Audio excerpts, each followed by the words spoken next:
Yes, on l'attendait. La victoire de Johann Zarco dans la catégorie MotoGP. Il le fait. Oui, Johann Zarco est vainqueur de Grand Prix. Ça y est. Ah, 6 ans. 6 années qu'on attend ça. 6 années qu'on attend Johann Zarco sur la première marche du podium avec les autres pilotes derrière lui, le grand vainqueur d'une course de MotoGP. C'est donc fait ce week-end en Australie. Et bonjour à toutes et à tous, c'est Checheux. J'espère que vous allez bien, moi ça nickel. Aujourd'hui pour une toute nouvelle vidéo et aujourd'hui le débrief du Grand Prix d'Australie 2023. Si cette vidéo vous plaît, n'hésitez pas à lâcher votre plus gros pouce bleu, ça me ferait extrêmement plaisir. À vous abonner si vous aimez mon contenu, activez la cloche de notification pour être au courant de toutes les nouvelles vidéos qui vont sortir sur la chaîne. Je vous laisse sans plus tarder avec le débrief de la vidéo, j'espère qu'il vous plaira. C'est parti. Voici les résultats du week-end en MotoGP sur le tracé de Phillip Island. Alors évidemment en qualification c'est la pole position de Jorge Martin en 1.27 246 à la deuxième position, et avec une énorme surprise c'est qu'il y a 4 dixièmes de retard pour le second, c'est Brad Binder qui a donc un énorme écart avec Jorge Martin, parce que c'est rare maintenant de voir 4 dixièmes entre le premier et le deuxième sur le sec, surtout en MotoGP. À la troisième place on a évidemment Francesco Bagnaia, comme d'habitude Francesco Bagnaia, il est là. Quatrième position d'Aleix Espargaro. Johann Zarco, lui, s'est qualifié 5ème. Fabio Quartararo est parti 16ème pour la course, mais il devait partir 17ème. Augusto Fernandez ayant été pénalisé pour l'avoir gêné lors des essais libres 1. Voilà pour les qualifications. Qui donc a réussi à remporter le Grand Prix? Bon, je pense que vous le savez, mais on va voir ça tout de suite. Et donc, la course, le résultat, les voici. C'est évidemment une victoire de Johann Zarco devant Francesco Bagnaia et un petit nouveau sur le podium, Fabio Di Giannantonio. Une quatrième position de Brad Binder. Jorge Martin lui se place à la cinquième position. Du côté de Fabio Quartararo, ce n'est pas très glorieux. Il est 14e. Ouais, alors ouais, ça fait mal, surtout qu'on pensait que Fabio Quartararo pouvait s'imposer ce week-end. Bon, ça l'a pas fait. Ça l'a vraiment pas fait, mais on a une autre Marseillaise donc qui n'était pas sur le podium. On en reparlera juste après. Mais on va en parler de cette course avec un Jorge Martin qui avait vraiment pris le meilleur en vol, qui était parti.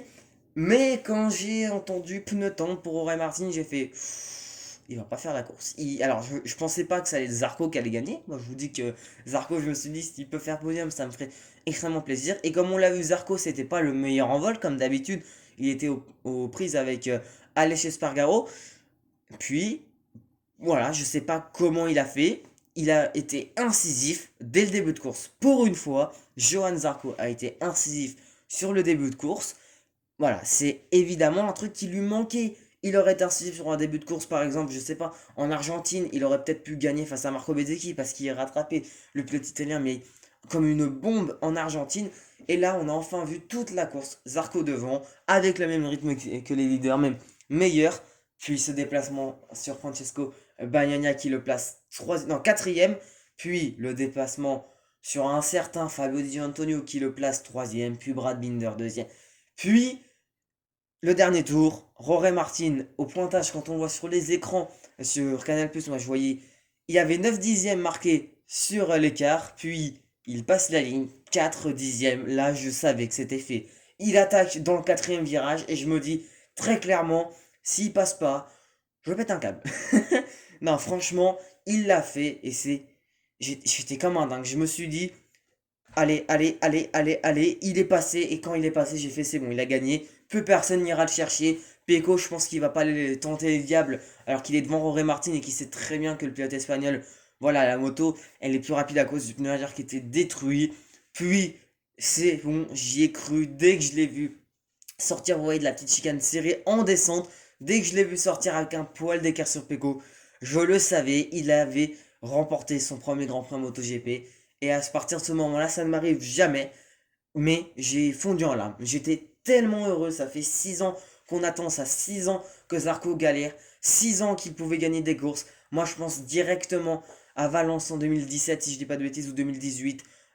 Au Qatar en 2017, où il était leader, où il était tombé au virage 2. Je pense à la Catalogne en 2021. Je pense à beaucoup de courses. Je pense au Mans en 2018 où j'y étais présent, où il pouvait gagner et il était tombé. J'y pense à ce moment-là, et là, quand je le vois franchir la ligne avec Laurent Rial qui crie il est là, il l'a fait! Ah là, c'était un moment exceptionnel. Je pense que vous aussi, derrière votre écran, vous devez être comme des fous. Et franchement, j'en ai profité. Bon, le petit problème sur le podium, la Marseillaise. Nous, on l'entendait, moi, je la chantais, la Marseillaise. J'étais en mode, ouais, allez, Marseillaise cette année, au moins une. Et bah, lui ne l'a pas eu. Bon, alors évidemment, ça c'est un peu scandaleux d'un côté, parce que voilà, c'est une hymne que tu es censé entendre chaque week-end avec Zarco et Quartaro qui pourtant voilà sont deux des meilleurs pilotes de la grille. Bon, cette année Quartaro c'est beaucoup plus compliqué, mais Zarco il a failli gagner à plusieurs reprises cette saison. Quartaro il est quand même champion du monde 2021, donc dans la tête, je sais pas. Alors est-ce que c'est un oubli, est-ce qu'ils ont oublié de la mettre, ou est-ce qu'ils l'avaient vraiment pas, ou est-ce qu'ils avaient pas prévu de l'avoir, du coup ils se sont dit non on la met pas.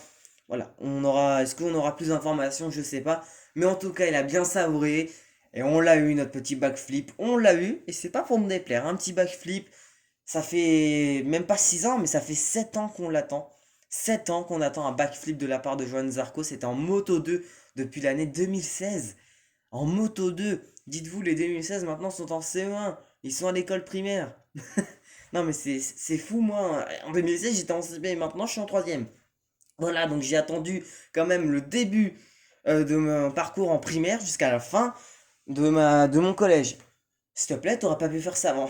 Bref, en tout cas, une très très très très belle victoire de Johan Zarco. Il faut qu'ils en profitent. En plus, en Thaïlande, il est pas si mauvais que ça. Pourquoi pas aller nous chercher d'autres victoires, je l'espère, mais vraiment, mais comme pas possible. En tout cas, donc, Johan Zarco, vainqueur en Australie, et franchement, ça fait plaisir. Du côté du championnat du monde, c'est évidemment Francesco Bagnaia qui est leader avec 366 points. Deuxième, Rory Martin avec 27 points de retard. C'est encore faisable pour Rory Martin, mais il n'a plus le droit à l'erreur parce que là, en Thaïlande, il faut qu'il fasse un bon résultat. En Malaisie, un bon résultat. Au Qatar, un bon résultat. À Valence, un bon résultat. Il faut qu'il soit devant Francesco Bagnaia. Et je pense que s'il gagne toutes les courses, voilà, que ça soit sprint ou course principale jusqu'à Valence, il est champion. Ça, je crois que c'est ça, puisqu'il y a encore 8 courses à parcourir, 4 courses principales, 4 courses sprint. Donc on espère évidemment une belle fin de championnat entre Rory Martin et Francesco Bagnaia. Une troisième position au championnat pour Marco Bezzecchi qui lui a 73 points de retard. Voilà, pour moi Marco Bezzecchi ne sera pas champion du monde 2023. On verra l'an prochain s'il peut être champion du monde. Quatrième du championnat du monde, c'est le Sud-Africain Brad Binder qui a 142 points de retard. Alors je trouve qu'on n'en parle pas assez de Brad Binder qui est quand même quatrième au championnat du monde. C'est vraiment excellent de la part du pilote KTM officiel. Et à la cinquième place grâce à sa victoire, c'est évidemment Johan Zarco qui a désormais 179 points de retard sur Francesco Bagnaia. Qui sera champion? On saura ça peut-être que au Grand Prix de Valence. Voici mes tops du Grand Prix d'Australie. Et je vais commencer par le vainqueur. Comment voulez-vous que je ne le mette pas en top? Évidemment, je ne vais pas non plus m'attarder 6 heures dessus. Johan Zarco, est-ce que j'ai besoin de vous faire un dessin? Bah non, il a été exceptionnel ce week-end. Il a été bon aux essais, il a été bon en qualif, il a été bon en course. Tout l'inverse du Grand Prix d'Indonésie où j'en étais vraiment dégoûté. Il a réussi à remonter la pente et franchement, un grand bravo à Johan Zarco. Si tu vois cette vidéo, Johan, bah bon, tu la verras pas, mais voilà, c'était vraiment excellent de sa part. En deuxième top, je vais mettre quand même Fabio Di Gianantonio qui nous a fait un week-end, mais oh là là là là. Mais Di Gianantonio, depuis quelques courses, c'est exceptionnel. Il est souvent devant. Il nous réussit une troisième place. Voilà, je pense que là, il va être recruté soit chez RNF, soit chez Honda Repsol. Donc, c'est soit RNF, soit Honda Repsol. Donc maintenant, les deux équipes, ils doivent se dire, soit on lâche Oliveira pour RNS, soit on recrute Di Gianantonio pour Honda. On verra bien. Mais voilà, Fabio Di Gianantonio, un grand bravo à lui. Et à la troisième place de mes tops, évidemment, Francesco Bagnaia. Comment ne pas le mettre en top? Voilà, si je le mets pas en top, c'est bizarre. Parce que franchement, Francesco Bagnaia, il nous a fait un très bon week-end. Une deuxième position, une bonne qualif, puisqu'il était troisième. Bon, malheureusement, il était passé par la Q1, mais à part ça, un très très bon week-end de la part de Bagnaia. Et j'avais pas d'autres pilotes à mettre en top. C'était pas Binder. J'aurais peut-être pas non plus eu envie de mettre Brad Binder. On va voir dans quelques instants mes flops pour ce Grand Prix. Avec une petite surprise, je pense, pour vous. Donc, du côté de mes flops, je vais quand même commencer par mettre Rory Martin. Alors, pourquoi? Vous allez me dire, ouais, mais Jojo, il a fait la pole, il a fait quand même, il a mené toute la course. Et bah, c'est pas un flop dans le sens tout le week-end, mais déjà, je trouvais pas non plus trois flops, mais je me suis dit, on va le mettre, c'est par rapport à son choix de pneus arrière. Alors, évidemment, Rory Martin, son choix de pneus, même avant la course, tout le monde savait que c'était mort pour lui, que ça allait pas être lui qui allait gagner, parce que voilà, 27 tours à le faire. Voilà, je pense que vous avez vite compris, 27 tours ça allait être très compliqué.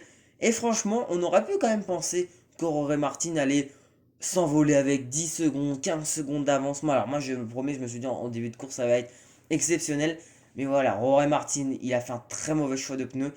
C'est tout à son honneur d'avoir essayé, mais là, je pense que c'était pas le meilleur choix. Et j'ai en deuxième flop évidemment, je vais mettre Marc Marquez. Alors, Marc Marquez, il ne m'a pas plu sur ce week-end, il n'était pas non plus à l'aise. Deux chutes aux essais. En qualif, je crois, il a réussi à passer en Q2, mais je crois qu'il est passé par la Q1. Donc voilà, c'est moyen pour Marquez, qui était lui aussi parti avec un tendre à l'arrière. Voilà, on l'a vu que ça marchait pas pour les pilotes avec les pneus tendres à l'arrière. Et en troisième place de mon flop, encore une fois, le troisième flop que je mets, c'est évidemment Marco Bezzecchi. Alors Marco Bezzecchi, voilà, Marco Bezzecchi, c'était pas du tout un week-end facile pour lui. D'un côté, il fait quand même un bon résultat en course, mais voilà, en qualif, c'était pas facile aux essais. On voit que vraiment, l'énergie qu'il a mis en Indonésie est restée en Indonésie. Je pense qu'il a pas voulu trop forcer pour ce Grand Prix d'Australie. Mais donc voilà, c'est dommage pour Jorge Martin, pour Marc Marquez et pour Marco Bezzecchi. Mais on verra, est-ce qu'ils pourront être un peu meilleurs lors du Grand Prix d'Indonésie, de Thaïlande, pardon. On verra bien, surtout Jorge Martin qui joue le titre de champion du monde face à Francesco Bagnaia. Du coup, le week-end prochain, c'est le Grand Prix de Thaïlande sur le tracé de Buriram. Est-ce qu'on aura un très très bon Grand Prix de Thaïlande? L'an passé, la pluie a été invitée lors du Grand Prix. On avait même eu un peu de retard, même un peu beaucoup de retard. On verra qui s'imposera au Grand Prix de Thaïlande.